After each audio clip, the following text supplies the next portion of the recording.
वो कहते हैं कि जेसीएम में एनपीएस वालों को भी बैठना चाहिए। आप लोग जाते हैं, ओल्ड पेंशन वाले जाते हैं। देखिए वो जो जैसे आप इतना बता रहे हैं कि इसमें ये फायदा है, ये फायदा है, तो उसी तरह जो है अब आप कह रहे हैं कि यूपीएस, तो फिर ओपीएस ही क्यों नहीं? हमको जो वो लोग कहते हैं, मैं उन्हीं का सवाल आपसे पूछता हूँ।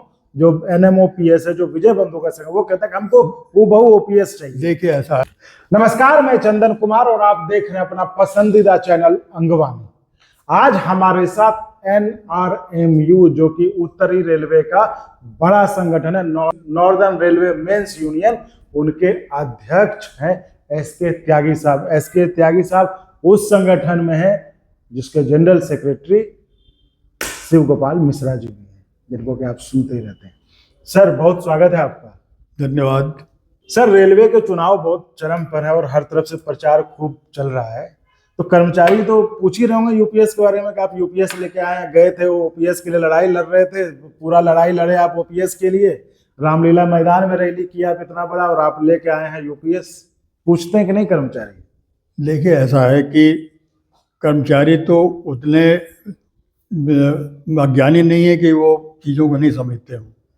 हाँ, जरूर कुछ लोग हैं जो भ्रांति फैलाने का प्रयास कर रहे थे पिछले दिनों। जब ये यूपीएस के बारे में समझौता हुआ, प्रधानमंत्री जी ने खुद पहल करके उसका बैठा करके हमारे नेशनल काउंसिल जेसीएम के साथ बातचीत करके उसका अनाउंसमेंट किया, तो उस समय कुछ लोगों ने बाद में आकर के, जो राजनीतिक पार्टियों की जो यूनियनें थी रेलवे में, उन लोगों ने उसका बाद में यू टर्न लेकर के कुछ दुष्प्रचार शुरू कर दिया था, लोगों में भ्रांति फैलाने का प्रयास किया।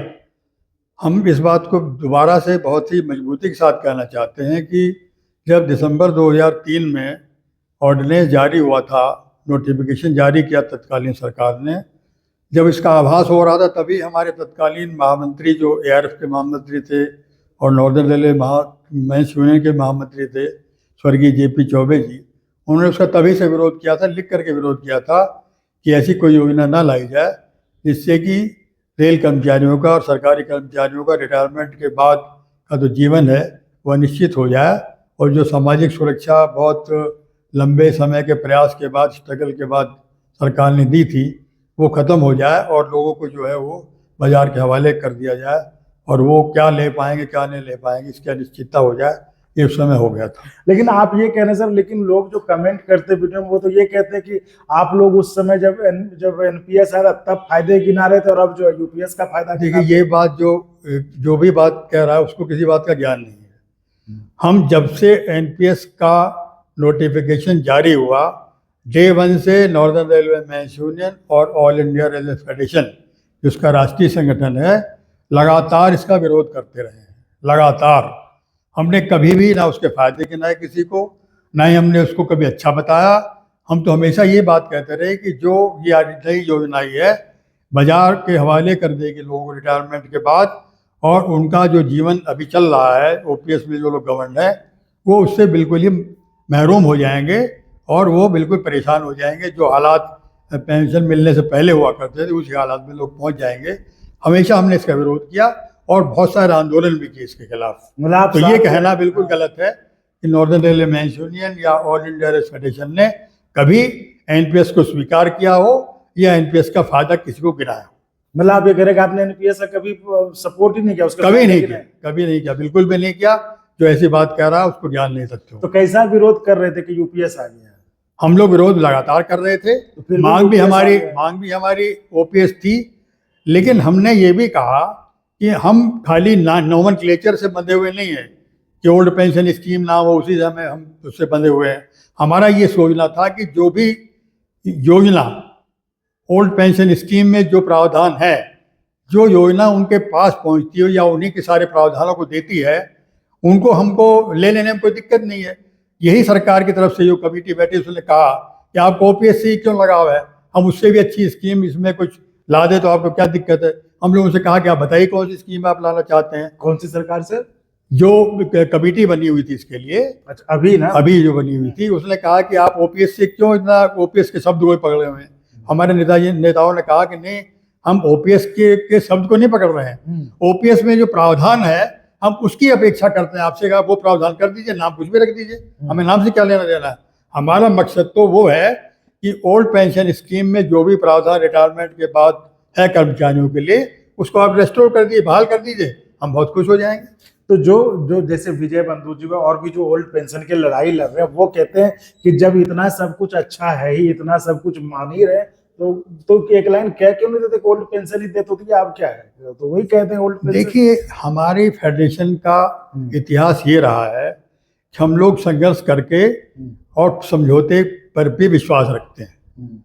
अगर आप खाली संघर्ष ही करते रहे एंडलेस और कुछ का नतीजा ही ना निकाल पाए, तो कर्मचारियों को कब तक आप संघर्ष के उसमें झोंके रखेंगे। आफ्टर ऑल किसी भी संघर्ष के बाद आपका समझौता ही तो होता है बातचीत के जरिए। जब हमने इतना बड़ा संघर्ष किया, हमने 10 तारीख को अगस्त के महीने में इतनी बड़ी रैली रामलीला मैदान में की, जिससे सरकार के अंदर एक सरकारी कानूनों पर जोर रहेंगी। जो कमेटी जो है कोई बात करने के लिए तैयार नहीं थी, उस कमेटी ने फिर कहा कि नहीं, आप चिंता मत करिए, हम आपसे बात करके स्कीम को बिल्कुल अच्छी स्कीम लाएंगे और आपके सामने इस बात को लाने की बात करेंगे। जब उन्होंने प्रस्ताव भेजा और हम लोगों ने उसको एनालाइज किया, एनालाइज करने के बाद लगा कि 80% तक जो प्रावधान ओपीएस में है वो इसमें बता रहे हैं कि हम इसमें देंगे।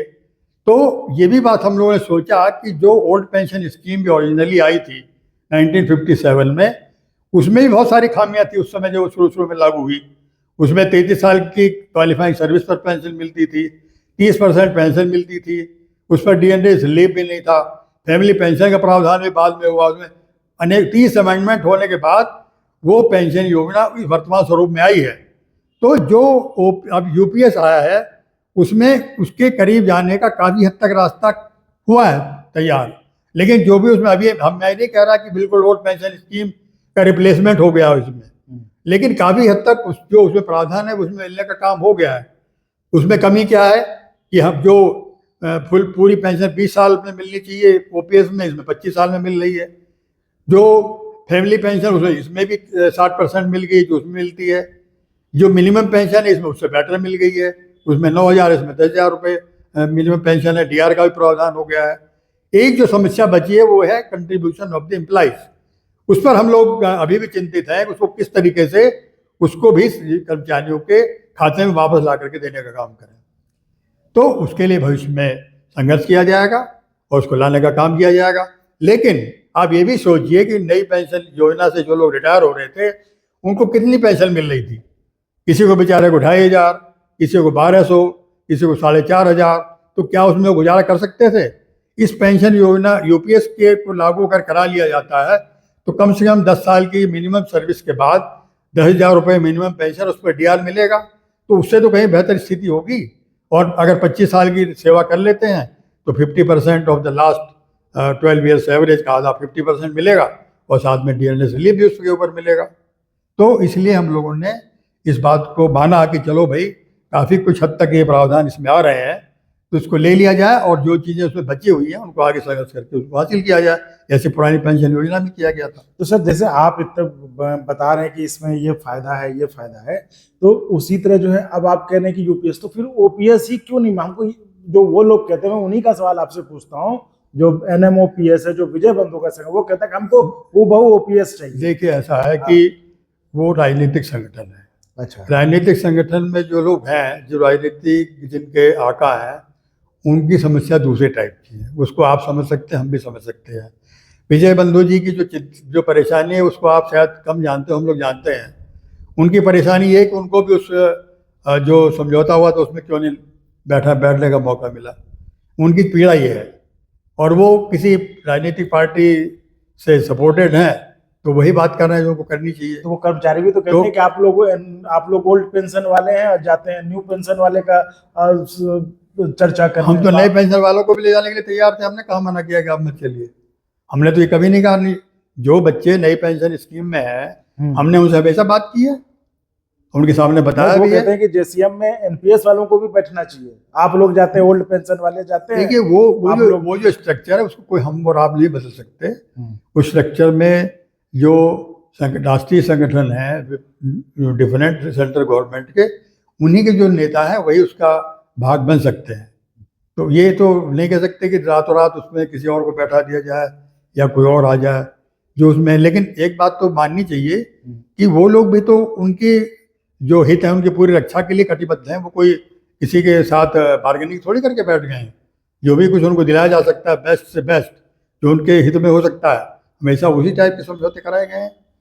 जैसे ही बताइए, NCGCM में ठीक है, रामलीला मैदान में आपने इतनी बड़ी रैली की, सब लोगों ने मिलकर कि ओल्ड पेंशन चाहिए, तो आप फिर भी कहते हैं कि ट्रेड यूनियन का ये होता है कि संघर्ष करो फिर समझौता करो, तो आपने रामलीला मैदान में संघर्ष किया जी और फिर जाके समझौता करके यूपीएस ले आए सरकार से। जी, मैंने आपको बताया तो सही। तो सरकार से अगर आपने कर्मचारी संगठन कहते हैं कि आपने सरकार से मिल गया। मैं आपको एक ही बात कहना चाहता हूँ हाँ, कि अगर आपने हमारे महामंत्री का भाषण रामलीला मैदान में सुना हो पूरा, उन्होंने ये भी कहा था कि हमें वो प्रावधान चाहिए जो पुरानी पेंशन योजना में है, नाम पेंशन स्कीम का कुछ भी हो उससे हम बात नहीं कर रहे हैं, हमें वो सारे प्रावधान चाहिए जो पुरानी पेंशन योजना में कर्मचारियों के लिए रिटायरमेंट के बाद हैं।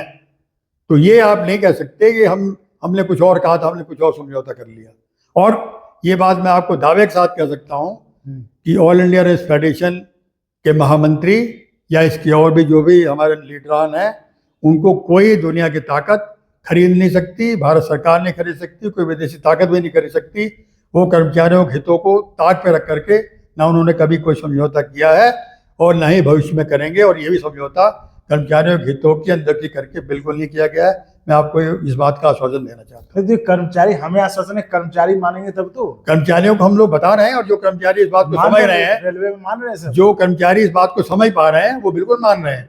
जिन लोगों ने मिसगाइड करने का प्रयास किया था, जब उनको सारी बातें समझाई गई कि इसमें ये प्रावधान है और जो इसमें त्रुटियां हैं उनको, जैसे पुरानी पेंशन को ठीक कराने का काम हुआ धीरे धीरे, इसको भी अभी तो उनकी सर्विस है, इसमें ठीक करा करके ठीक ओपी के बराबर लाने का काम किया। जेसीएम में दो बड़े संगठन है, एक आपका संगठन है एआरएफ और एक एनएफआईआर। वो लोग तो कहते हैं कि हमको पता ही नहीं था जो मीटिंग में क्या हो रहा है, आप कह रहे हैं कि जो हुआ था। उनसे बढ़िया आदमी तो कोई मिलेगा ही नहीं, इसलिए नहीं मिलेगा कि वो वहाँ शाना बशाना बैठ करके, और उनसे पहले भी बातचीत हुई समझौते में जाने से पूर्व, सारी बातें अक्रॉस सबने बैठ करके सामूहिक रूप से बैठ करके जेसीएम ऑफिस में डिस्कशन किया क्या कि ये प्रस्ताव है, यूपीएस का प्रस्ताव। हाँ जी हाँ, इस पर चर्चा हुई। ये पहले जी हाँ, प्रधानमंत्री से मिलने से पहले इंटरनल मीटिंग में सारी बातें चर्चा हुई, और वहाँ जाने के बाद भी जब इस बात को प्रधानमंत्री जी ने बताया सबके सामने, तो उन लोगों ने, मैं आपसे दावे के साथ कह सकता हूँ, कोई गंगा जली उठा करके कह दे कि उन्होंने वहाँ पर उनकी प्रशंसा की थी कि नहीं की थी, कि आपने बहुत अच्छा कर दिया। आप ये बहुत बड़ी बात बता रहे हैं। उनका यही कहना है कि जो प्रधानमंत्री की बैठक हुई थी उसमें हम गए थे और वहां पे कोई चर्चा इस बात की नहीं, हमें सिर्फ बुला के फोटो खिंचा लिया गया और ये हो गया। तो आप कह रहे हैं कि ये चर्चा हुई थी इस बात को लेकर? उसको लेकर के मैं तो बता रहा हूँ कि जो प्रस्ताव था उस पर पहले चर्चा हो चुकी थी। वही उन्होंने कहा कि जो प्रस्ताव आपको दिया गया है, जो आपने देखा है, अगर आपको सबको स्वीकृत है, हम भी बहुत प्रसन्न होंगे, और आप लोग सब आए, आपका सब स्वागत है। तो कब चर्चा हुई थी? 15 जुलाई को या फिर उस दिन? इस दिन प्रधानमंत्री जी ने बुलाया था, उसी दिन चर्चा? उससे पहले सब लोग जेसीएम नेशनल काउंसिल ऑफिस में इकट्ठा हुए थे, सबने बातचीत की थी उससे पहले। हाँ, उससे जाने से पहले, यानी उसी दिन ना? उसी दिन यानी सबको बात पता थी कि क्या प्रस्ताव है सरकार का, सारी बातें बताई गई थी। तो आप बहुत बड़ी बात बता रहे हैं। जी हाँ, बिल्कुल, आप इसको वेरीफाई कर लीजिए कि उस दिन इंटरनल बैठक में सभी लोग मौजूद थे या नहीं थे। कौन कौन थे मौजूद? जो भी उसके घटक हैं एनसीजीसीएम के, उसमें एनएफआईआर के लोग भी थे, उसमें इनकम टैक्स के लोग भी थे, उसमें जो भी और संगठन, एक खाली डिफेंस की एक यूनियन को छोड़ के बाकी सभी लोग थे जिनके साथ चर्चा हुई कि ये यूपीएस का प्रस्ताव आ रहा है। जी हाँ, बिल्कुल चर्चा हुई। वो कह रहे कि उसका कुछ नहीं था। नहीं, वो झूठ बोल जाए, मुकर जाए, तो इसका तो किसी के पास कोई इलाज नहीं। तो सर आप कह रहे हैं कि यानी कि एनएफआईआर जो आपका संगठन, एक दूसरा संगठन है जो जेसीएम का मतलब दूसरा बड़ा घटक, तो वो कह रहा है कि वो झूठ कह रहे हैं, वो गलत बात कर रहे हैं। वो बिल्कुल इस मामले में गलत बात कर रहे हैं, हमको नहीं मालूम था। सारी बातें सबके सामने एक्सप्लेन हुई और सबने वहाँ पर जा करके इस बात को सही स्वीकार किया। और आपको शायद ये पता हो या ना हो, उसके बाद उनके जो महामंत्री हैं डॉक्टर रघुवैया साहब, उन्होंने प्रेस कॉन्फ्रेंस में ये बात कही। प्रेस ने उनसे बात पूछा कि जो यूपीएस हुआ इसमें, इसके बारे में आपका क्या कहना है। उन्होंने आकर के कहा कि नहीं, ये बहुत अच्छा हो गया है, अच्छा समझौता है, ये चीज़ें मिल गई हैं लोगों को, या उसको रिकॉर्ड उठा करके देख लीजिए।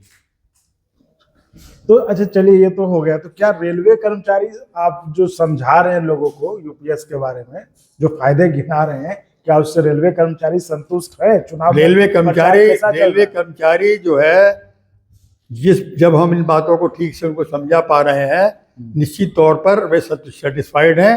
वो इस बात से आश्वस्त हैं कि नॉर्दर्न रेलवे मेंस यूनियन और ऑल इंडिया फेडरेशन इसने जो दिलाया है वही इसको और आगे बिल्कुल ओपीएस के बराबर लाने का भी काम करेगा। इस बात से लोग बिल्कुल विश्वस्त हैं, बिल्कुल आश्वस्त हैं कि ये एआरएफ और नॉर्दर्न रेलवे मेंस यूनियन ये काम करा पाएगा, और वो नॉर्दर्न रेलवे मेंस यूनियन के साथ है। तो रेलवे का लेकिन जो कमेंट करते हैं लोग, सर मैं क्या बताऊं आपको, कमेंट तो ऐसे ऐसे करते हैं कि आप लोगों ने कर्मचारियों को मतलब के हितों का सौदा कर लिया। अब जो आपको रेलवे में लोग ऐसे लिखते हैं कि रेलवे में आपको इसका नुकसान झेलना पड़ेगा चुनाव में जो है। देखिए, मैं आपको फिर बता रहा हूँ कि हम जब लोगों को सारी बातें समझाई जा रही हैं तो उससे काफ़ी संतुष्ट है। और आप देखेंगे कि जब गजट नोटिफिकेशन आ जाएगा और सारे प्रावधानों का लोग पता हो जाएगा, तो तमाम लोग नॉर्दर्न रेलवे मेंस यूनियन और एआरएफ को इस बात के लिए धन्यवाद देंगे कि जो आपने कराया है वो काफ़ी हद तक ठीक हो गया है, और बची कुछ चीज़ों को भी आप कराएंगे, ऐसा हमें पूरा विश्वास है।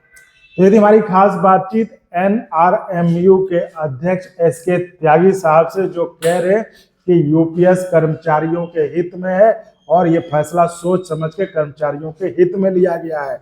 और जो सबसे बड़ी बात उन्होंने कही कि जो एक संगठन जो एनएफआईआर है, उनके नेता ने जो दावा किया था कि उस मीटिंग में कहीं कोई चर्चा नहीं हुई थी, प्रधानमंत्री ने कुछ नहीं बताया, उनको ये बता रहे कि वो गलत है।